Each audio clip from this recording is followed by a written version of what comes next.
Well, hello everybody. So it's Peter here, down in the old man shed. Yes, of course. And don't worry, nothing's coming off, all right? No, this time it is all staying on, okay? All that McCallan malarkey, no. All right. Sunday, it's coming up to 6 o'clock. Very nice out there. It's a bit overcast, but it's still pleasant, and let's hope it stays that way, because tomorrow is, of course, we say goodbye to Her Majesty the Queen, so God rest her soul. Yeah, so be glued to the old TV tomorrow, be watching that. So yeah, anyway, but things have to move on. So we're down in the old shed now, and it's a very nice day. As I say, got a couple of trains running, as you can hear in the background, although I've got the old fleece on. It's not really that cold, to be honest. It's okay. It's very nice. But why am I down here? And it's nothing to do with the calendar this time. Got a couple of trains running, as I say, and I got some emails that's been like jogged my memory and everything. It's about supermodels. You've had the Acura Scale Deltic 55 has got released about, is it a month ago now already? And I think it's gone down quite well. I know there's been a couple of issues with it. Some people have had problems with the bogey chains coming adrift, you know, and you can't stick them back on permanently because you know, they've got to be loose so that you can take the body off, it seems. So yeah, so there might be an issue. Some people have had an issue with those. And I think the sound whereby the speaker is touching the inside of the board, so it just needs a bit of fettling. I think Richard at Roads and Rails found out what was happening, told you what to do, so yeah. But otherwise I think it's gone down quite well. And Acura Scale sent me the email to sort of say that I've got Mark V coaches on order and that they'll very soon be in the country. The first I think that coming in are the Caledonian versions, and then the one that I've got on order is the Trans-Pennine Express version. So as they're going to start wanting their money very shortly because it's on pre-orders. And I've also, not long after that, hopefully, will be the 37s, which I've got 3 of them on pre-orders. And I think it's a safe bet that I've not wasted my money, because I've got 2 sets of wagons from Acura Scale. The cement wagons and also the C-Mex, you know, the cut down wagons and everything, you know, and nothing. All I did got them out of the box, changed the couplings to me magnets, and up and running in minutes. So I've had no issues. So all that detail, perfect running on my little layout. So I'm well happy with them. So I think I can trust that the 37s will and the Mark 5s will be good. There's some other companies out there. Is it Cavalex? You know, they've got some sort of releases coming out. Whether or not if I'm interested in them or not, I don't know. We'll have to see. But then it just made me think myself, yeah, so the first of the supermodels is getting on for nearly 2 years ago, lads, when the Hatton 66 was released. Yeah? I mean, and you know, everybody couldn't wait, were they? All chomping at the bit to get their hands on it. You know, this was the, you know, the model that's going to sort of like, you know, be the best of all models and everything. And it's getting on for nearly 2 years ago. So I thought, well, I've got 6 of them. I missed out on the factory fitted sounds because they'd all been pre-ordered, all sold. But I was umming and ahhing because they started hitting the customers' you know, layouts, and then the issues started, and so I held back. The first issue, the major one, is the one if you bought the version that's got the large headlamp. The marker lights don't work, aren't correct. There's a marker light that doesn't come on. You get your daytime running or your nighttime running, but one of the marker lights you cannot get to come on because there's a fault in the PCB board that's on the loco. It's too late to do anything about it. Illuminated models have come out with a fix, but you do need to be able to solder and, you know, use a few tools and everything. It's not that easy. It's straightforward if you can, you know, solder and use your scalpel and things like that, but there is a fix. So yeah, I ummed and ahed before I sort of like put my, you know, jumped in to get one, and of course, wow, it was. Some people said they had no trouble with theirs. I ended up getting 6, but all of them needed a fix.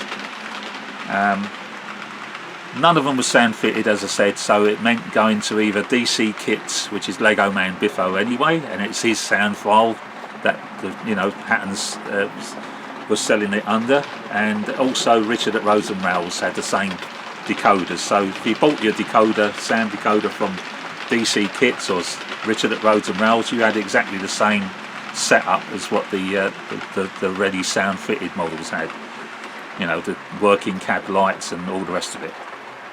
So that's what I did, and it's because of that, and because I wanted to fit driver figures and everything, I wasn't worried about not, having the sound fitted model, because even with the sound fitted model, I would have had to take the body off to fix a driver, because there's nothing that looks more idiotic to me that, you say, oh look, it's got a cab light, and you turn the cab light, oh yeah, look at all the details in there, and then you start running with no driver figure in there. It's it's just, I've always got to try and fit drivers into everything, sorry guys, but that's me.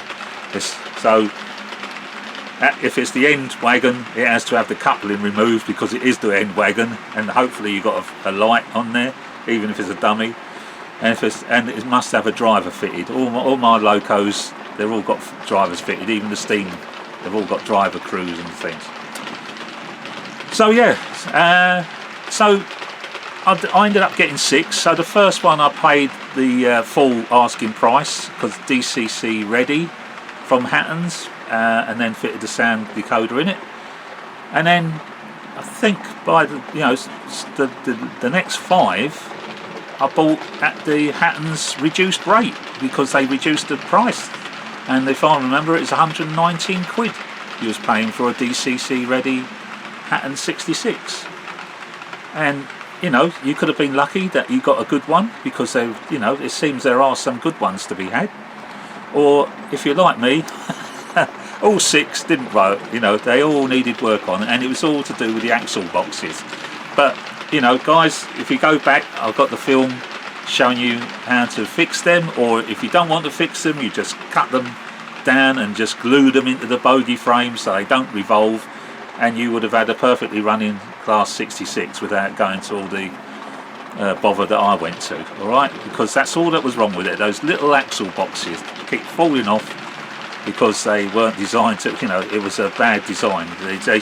If they ever do it again, all they've got to do is make the axle longer, so that those little axle boxes, the little plastic, have got something to slip onto, instead of the tiny little peg that is all there is, and they'd be fine. It'd be alright. And yeah, then also in the videos I showed you how to take the body shell off, because there's a knack to that. So we'll look at the 6 that I've got. I've been living with them now. The last one's possibly 14 months old, I guess, when I bought it, so well over a year now. She's the one that you can hear running around on the track at the moment. It's a Freightliner. Otherwise, the very first one I got, the one I cut my teeth on to find out what was wrong, this, that and the other, yeah, she'll be coming up to being maybe 2 years old soon. So yeah. So what's it like living with a Hatton's Class 66 after you sort all the problems out? Well, the answer is fantastic, because they are my model. The 66. I've got 9 Bachmann Class 66s up there on the shelf. Nothing wrong with them. They're all got their illuminated models. They've all got the corrected lamps now and everything, so they look the part. But my favoured choice of the 66 when it comes to anything rolling around is the Hatton's, because they are so good. They run so well. The sound is good and all the rest of it. I didn't go with the EM2 speaker on them, guys. I've gone for a double iPhone speaker on all of them, because the EM2 speaker, it's a bit weird, because Richard at Rhodes and Rowell's proved that it's not this speaker, the EM2 speaker. I don't like it with Lego Man's sound file. It sounds too bassy for me. But Richard at Rhodes and Rowell's, I think he got the ESU sound file running through the EM2 speaker, and it sounds absolutely fantastic. So yeah, you know. But I'm very, very happy with the Lego Man sound file got running through a double iPhone speaker.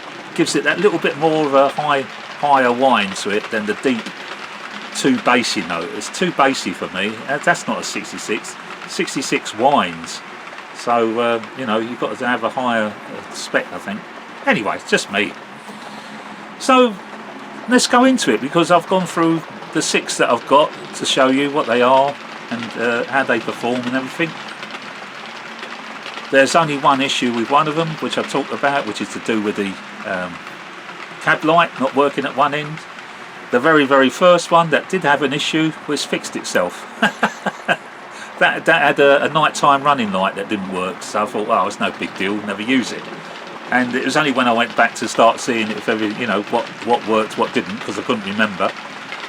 And it turns out it's all working now. So it's you know, by running around the track over all this time, if it was a small, possibly a dodgy contact, it's sorted itself out now. So yeah, but one definitely has a cab light not working, and to be honest, because it's such a faff getting that body on and off, I wasn't gonna keep doing that to try and find out where the fault was, because once you've done the work with them, you leave them alone. Nothing's fallen off going around all these years, because I did put glue, more, you know, I did glue the parts that I knew were fragile, so everything got a bit of extra glue on top of what was done from the factory, and result in perfect running. So, well, that's that. So let's get into it, guys, and I'll catch you later. And yeah, Getz is getting even nearer. So be a fantastic gathering, I hope. Alright, so all the best, guys. So let's get into the video then, yeah? Hatton 66s. Alright, bye for now. Bye bye. Okay, 66789, British Rail, large logo. Apart from the axle boxes, this was absolutely perfect out the box. But none of my 66s came fitted with sound. They was all DCC ready. And so, but the sound chip with speaker, possibly I bought from either DCC Kits, Lego Man Biffo site, or from Richard at Roads and Rails. The speaker, however, is not an EM2 speaker. It's a double iPhone speaker. I do not like the deep sound of the EM2 speaker. A 66 to me whines. And so for I think the double iPhone speaker with this sound file works better for me. It's exactly as you would have got it had you bought the sound fitted version, you know, i.e. all the cab lights work and they go out when it moves, daytime running lights and nighttime running lights, everything works. So even though I fitted the sound chip and speaker myself, it's exactly the same as if you bought the sound fitted one. This one has had the change of cab ends because it's in reverse order. When you get it from Hatton's, the train would run with the number 2 end being the front end. I didn't like that one, so I've had to swap the buffer beam details from one side end to the other, because that end now has got the coupling going through it, whereas it would have been this end had the coupling. So it all had to be swapped. Driver figure installed in the number 1 end, and that's the way I like it. So all good. Alright, so let's get that one out of the way. Perfect running. Because I did the work on the axle boxes, they're all revolving, they're all staying put. There's no train, there's no wobble at all with the logo going around the track. So there she goes, and this is going around a second radius curve, but gives it no issues whatsoever. Absolutely cracking. So you can see that I've got the hunt coupling at the back. That's how everything on my layout is fitted with hunt couplings. Okay, so that's that one. So apart from the fact that the bogies are twisted quite a lot because it's a second radius, with the Hornby set track it gave the Hatton 66 no issues whatsoever. Okay, that's enough of that one. Okay, the next one we'll bring in is the red DBschenker number 66118. We bring her into close up.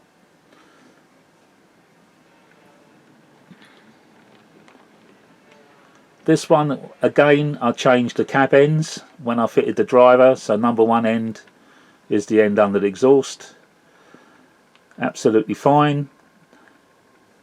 The issues with this one was the fact that the axle boxes were actually stuck to the bogie side frames, so it really did need a good clean down in order to get them all operational. Otherwise, body wise, perfect, except, well, so it can't be perfect, there is the slightest of glue marks, tiny little bit of glue still left on the other side of the body. Obviously this is the wrong side, so you can't see it, which is why I didn't bother to do anything about it, because it's out of sight, out of mind. But it is a minute, really a minute little bit of glue, and I possibly would do more damage trying to remove it than just basically living with it, because I'll tell you, you know, you forget about it. But yeah, so this one again, change of the driver, when fitting the driver, change the cab end, so the buffer beam details had to be swapped over. However, as I said, the axle boxes on this particular model, you couldn't run it out the box because they were actually stuck to the bogie frames. They was that bad. But the rest of the body and everything was all fantastic, apart from that little blemish over there, which, to say, I keep going on about, but really nothing to write home at all about. But other than that, she's now running perfectly. So take her out the way. Same fitted with the all the 66s are fitted with the same ESU, lock sound and double iPhone speakers, but I've not got them running whilst I'm talking to you. But everything works perfectly. The axle boxes rotate perfectly. Have I got the red lights on the back of this one? Yes, I have. I haven't turned them off. Again, the Hunt coupling out the back.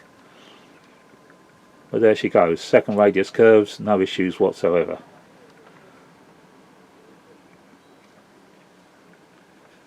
Okay, that's enough of that one. Okay, the next one up, 66780 C-Mex. Bring her into play. Now this one, I didn't change the cab ends. Alright, so the leading end on this one is the number 2 end, which is as it comes from Hatton's. I never changed the direction of travel on this loco because I prefer the livery on this side. I mean, these my 66s spend a lot of the time going clockwise around the layout on this track, which is the 3rd radius track, not on this one, which is the 2nd radius track. Okay, so therefore to me I like the livery on this side with the large GBRF logo, so I never bothered to change direction of travel. So therefore obviously still had to take the body off to fit the sound chip and the speaker, and obviously a driver figure. They're all fitted with the driver figures, so on every one of them I had to take the bodywork off, which always meant that these tiny little handrails, possibly afterwards when they went back on again, needed a little bit of touching up with white paint, because no matter how careful I was, I didn't end up breaking them, but the fact that they do bend a little bit as you do get the body shell off, you do lose some white paint from them. Livery of the loco, absolutely, you know, nothing. Perfect, I'm pleased to say. Again, bogie detail, you know, I had to do the axle boxes. None of my ones ran out the box, so I had to fix the axle boxes on all of them. But that results now that, what, a year and a half, nearly 2 years down the line, the trains are, you know, they're all running perfectly.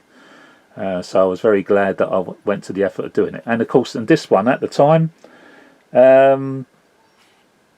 might have been even reduced in price. I think I might have paid £119 that Hatton's discounted the models to.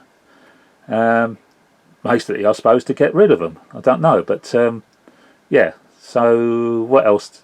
The other thing I did on this one, the little footsteps that are on the air dams on the real loco are painted white, so mine have been painted white as well.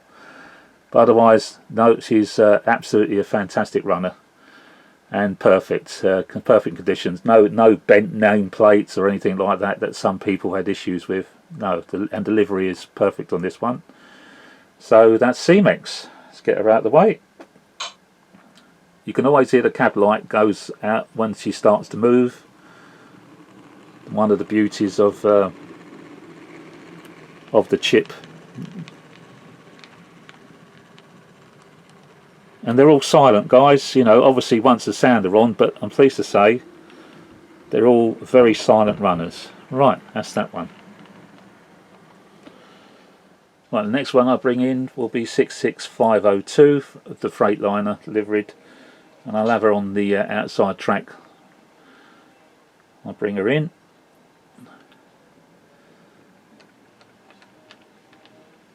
This one again, I didn't bother to change the direction of travel and change the cab end. Number 2 end is this end under the grille, and perfect livery, no problems at all. But this one has the problem, in as much as why I didn't bother to change the direction of travel is that this end the cab light works, the other end the cab light does not work. Alright, so this end the cab light doesn't work. So if I changed the direction of travel, I would have been stuck with a driver in the cab and no cab light would have come on every time it stopped. So had to leave it alone. Never got round to finding out why, what's wrong with it. I don't have a multimeter, so I couldn't check the wiring to see. I don't think it was possibly the LED that's actually in the top of the body, but obviously something's not right. Something never ever worked. It might have been the little dip switches that you have to set inside there. I don't know, but when I found out it wasn't working, so I thought to myself, well, I'll just have to live with it. That you know, much as I would like to change the direction of travel and have the number 1 end this end, we've got to live with it being the number 2 end. So driver's fitted inside, cab light comes on, no brainer. That's great. Axle boxes of course had to be done on this one as well, but works perfectly. So yes, that's the only thing out of all the 6 now. This is the only one that still has a fault that I've never got round to correcting, simply because I don't want to keep taking the body shell off, because it is such a horrible thing to have to do. You know, this one again, the little white handrails have been painted up because they lost their paint once you took the body shell off. However, as you see, when she pulls away, the axle boxes all turn lovely. Absolutely no problem whatsoever with it. And there we are. Really great. And you can hear us, and they're all silent runners, guys. I've turned the lights off on this one because this one I've still got the ballast wagons on the track that it's going to be pulling in a minute once I finish filming. So that's that one. So that's the only one that's got a problem, because it doesn't have the end cab light working. Otherwise everything else works fine. Okay, next one is 66429 in the modern DRS liveried. This one again, a change of direction, so the number 1 end is under the exhaust, which is the number 1 end. So changed it to change of CV to change the direction of travel. And this one's absolutely fine. Nothing apart from the bogies, nothing got done on this. Once we removed the body shell to fit the driver, we once again had to just touch up the little white handrails. Again, the livery was immaculately applied, nothing wrong with it whatsoever. And after the axle box fix, this is again is running 100% now. Yeah, just take away and absolutely silent, and you'll see the axle boxes, nothing's wrong with them whatsoever. There we are, and absolutely silent. These are gorgeous. You know, when you get these locos sorted, they're fantastic. Hunt coupling fitted once again. Great. Obviously, either the sound file from you know, the sound chip from Roads and Rails, Richard at Roads and Rails, or it could have been DC Kits, which is Lego Man Biffo's one. Okay, last but by no means least, 66762. This was the very first one I bought. So when I missed out on having all the factory sound factory fitted models, the Hattons have sold them all out.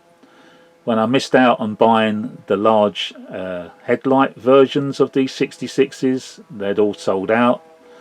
However, that wasn't too bad a thing, because it turns out that they had their issues with the lights that you were never able to fix.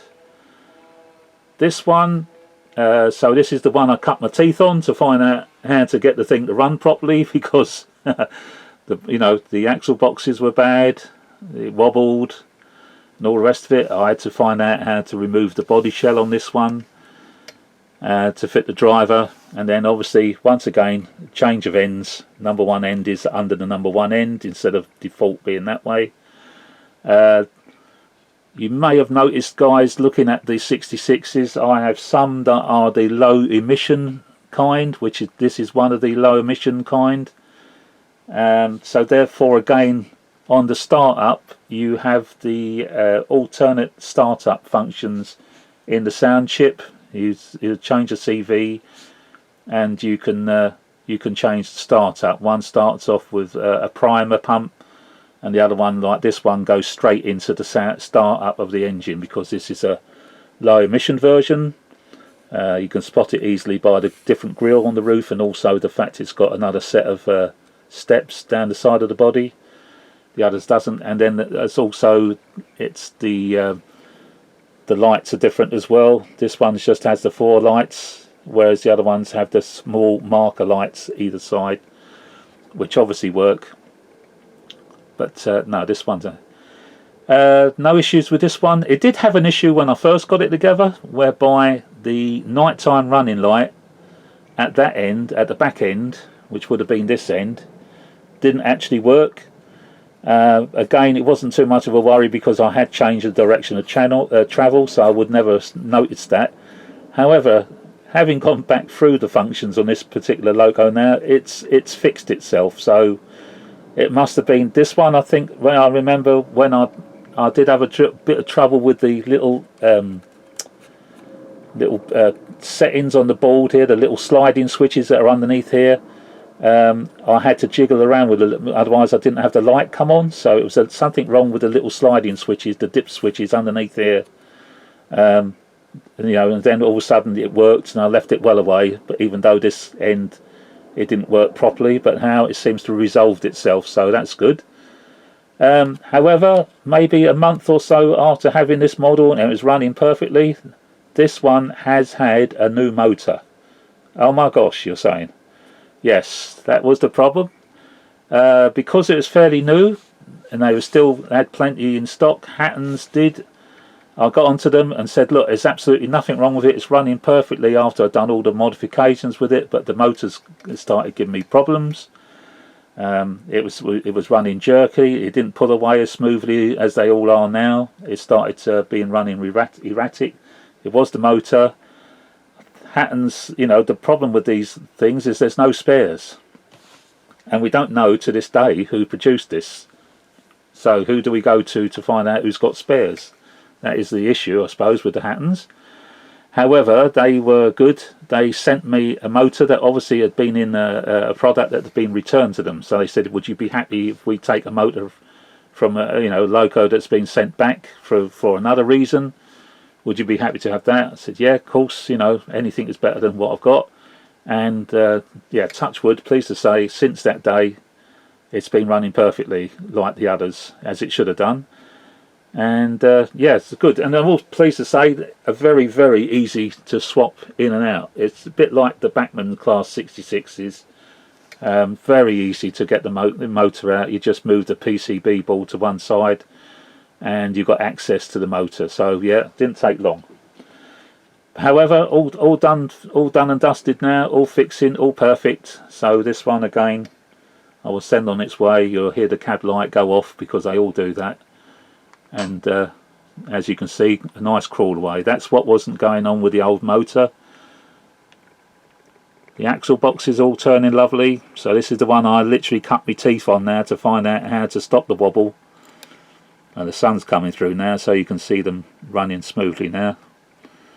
So all good, all good.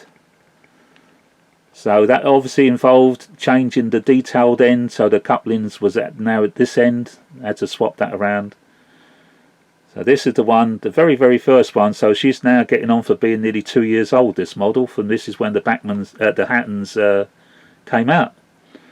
But as you can hear, well, or as you can't hear, apart from my voice, it's silent. Okay.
Right, just to finish off then, just have a little look at what was running around whilst I was chatting to you. So the Freightliner 66 is the very last Hatton 66 I bought, and it's running well, but that's the one that's got the cab that doesn't come on at one end, but it's the end that's at the back, so it doesn't really matter. The cab light on the front comes on, which is the important bit.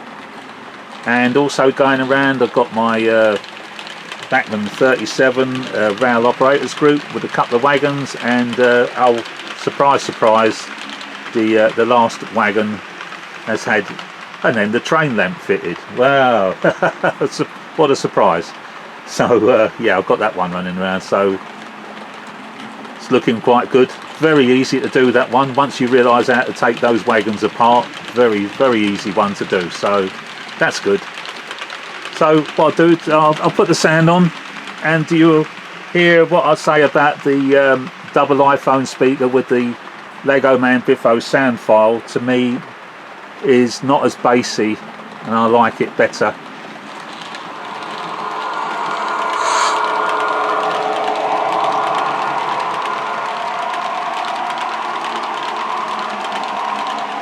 Compared to the with the EM2 speaker, the one that you got from Hatton's, I don't know.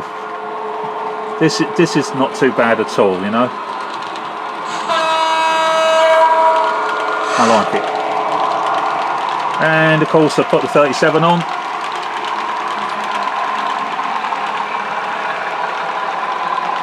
And there we are. So that's what I've been having running around whilst chatting away to you guys. And as you can see with the Hatton 66, it runs faultlessly. Just that issue with a cab light at the back end, which doesn't really matter. Perfectly able to haul the old Freightliner dapole wagons. As you know, they're quite heavy, but the Hatton's has got the weight and the power, takes it in its stride. I've found nothing that you can't handle, and all running well. So okay, so I'll sign off then. Put a couple of more running clips on behind this, but this is probably videos getting on for being long again. Once again, sorry. But yeah, with all the super duper models coming out, I thought I'd look back at what was the first of the super detailed models, which was the Hatton 66.